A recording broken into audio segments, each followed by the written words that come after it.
Il est 8h19 à Paris, nous sommes le 10 mai, journée nationale des mémoires de l'esclavage, de la traite et de leurs abolitions. L'occasion pour nous de revenir sur une question réapparue dans le débat public il y a 3 semaines.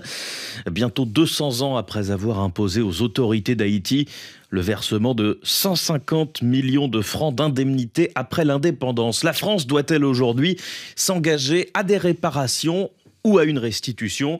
Alors qu'Haïti fait toujours face à une grave crise sécuritaire, économique et politique, une vingtaine d'ONG ont appelé le 18 avril à la création d'une commission indépendante pour superviser une restitution. Une requête soutenue par le haut-commissaire aux droits de l'homme de l'ONU. Bonjour Pierre-Yves Bocquet. Bonjour. Directeur adjoint de la Fondation pour la mémoire de l'esclavage. Fondation qui signait début avril un appel aux autorités françaises intitulé « Haïti brûle, cessons de regarder ailleurs ». On va en reparler en détail, on va aussi évoquer cet appel lancé par des ONG, mais j'aimerais d'abord faire un retour en arrière sur ce qu'on appelle souvent la dette de l'indépendance, ces compensations imposées par la France aux Haïtiens en échange d'une reconnaissance de leur indépendance. Expliquez-nous ce qui s'est passé en 1825 et après. Alors en 1825, la France est gouvernée par un gouvernement réactionnaire, le gouvernement de Charles X. Et le projet de Charles X, c'est de faire revenir la France à la situation de l'Ancien Régime avant 1789. Et ce que peu de gens savent, c'est que dans cette situation d'Ancien Régime, il y a aussi un aspect colonial. L'aspect colonial, il renvoie au fait que la France avait un empire colonial dont la perle était une colonie qui s'appelait Saint-Domingue, qui... par une révolte d'esclaves, a obligé la Révolution à abolir l'esclavage en 1794 et a pris son indépendance ensuite sous le nom d'Haïti en 1804. C'était le premier pays à le faire au monde, je crois. C'est le début de la décolonisation, oui, 1er janvier 1804. Et pendant 20 ans, la France s'est mis la tête dans le sable, a refusé de reconnaître cette indépendance et a considéré que c'était une colonie rebelle qui un jour reviendrait à la France. Sous son emprise. Sous son emprise. Au bout de 20 ans, il est apparu clair que ça n'arriverait jamais. Les intérêts économiques français étaient menacés dans cette région parce que les gens croyaient encore que Haïti allait revenir à la réussite financière qui était la sienne avant 1789. Et donc, pour permettre à la France d'être le premier pays à mettre la main sur cette économie, Charles X et son Premier ministre, Villèle, ont décidé de régler le problème à leur façon, donc de reconnaître l'indépendance parce que le fait accompli ne pouvait plus être inversé, mais de le faire avec un prix. Ouais. Et ce prix, c'est cette indemnité que Charles X impose lui-même tout seul, pas dans le cadre d'un traité, mais dans le cadre d'une ordonnance qui ne sera même pas votée par le Parlement français. Et il dit au peuple haïtien, ce sont les termes de l'ordonnance, qu'il devra payer 150 millions de francs, c'est-à-dire 3 fois le PIB haïtien de l'époque, pour indemniser les colons, c'est-à-dire les anciens propriétaires d'esclaves. Et on a donc cette injustice extraordinaire, peut-être unique dans l'histoire, où, d'une part, ce sont les esclaves, les anciens esclaves qui se sont libérés de leurs chaînes, qui vont devoir payer leurs anciens maîtres, ceux qui les ont réduits en esclavage, et d'autre part, un pays qui a été vaincu, la France, fait payer celui qui l'a défait, Haïti. Avec des conséquences sur le développement économique d'Haïti. La manne financière que représentait la culture du café a été en grande partie perdue dans les remboursements de cette dette et des emprunts successifs contractés auprès de banques françaises. Les ONG signataires de l'appel à l'ONU fin avril estiment le préjudice à plus de 100 milliards de dollars actuels. Le New York Times, dans une enquête très détaillée, évoquait il y a 2 ans une fourchette entre 21 et 115 milliards de dollars. Comment parvenir à un chiffre précis sur ce que la dette imposée par la France a coûté à Haïti?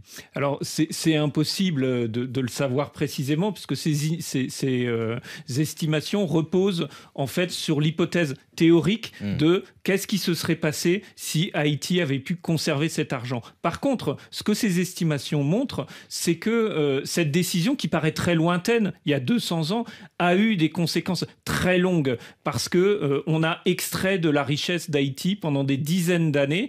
Cette richesse n'est pas allée au développement du pays, et cela a eu des conséquences qui ont des effets encore aujourd'hui. Et c'est ça que les associations pointent, c'est le fait que cette injustice de 1825 continue d'avoir des effets explique pour partie, pas uniquement, mais pour partie, le sous-développement de l'État haïtien et la pauvreté dans laquelle le peuple de ce pays vit aujourd'hui. Alors vous disiez vous-même dans une interview à la télévision haïtienne il y a quelques jours que la France a une dette plus que morale envers les Haïtiens. La France doit-elle répondre à cette demande aujourd'hui de restitution ? Pour le dire les choses simplement, la France doit-elle envisager un remboursement de cette dette ?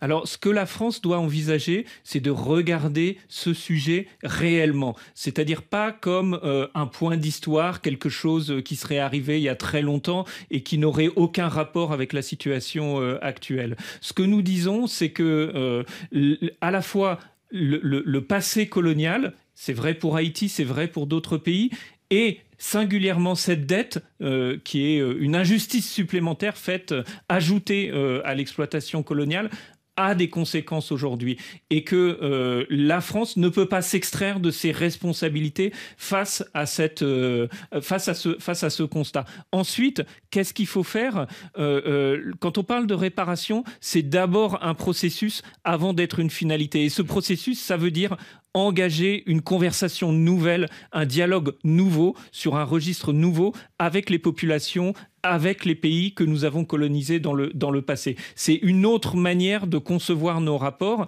et parmi au sein de cette nouvelle manière, c'est de considérer que oui, effectivement, il y a des choses à faire par la France vis-à-vis de la population haïtienne. Il y a des injustices à corriger et nous pouvons le faire et ça peut prendre plusieurs formes. Parmi ces formes, il y a aussi des compensations financières. Donc ça fait partie de l'éventail des mesures possibles pour vous. On le disait, la Fondation pour la mémoire de l'esclavage a lancé début avril un appel pour que la France, au regard de ce passé et au-delà même de la question de la restitution, que la France prenne ses responsabilités face à la crise qu'Haïti traverse aujourd'hui.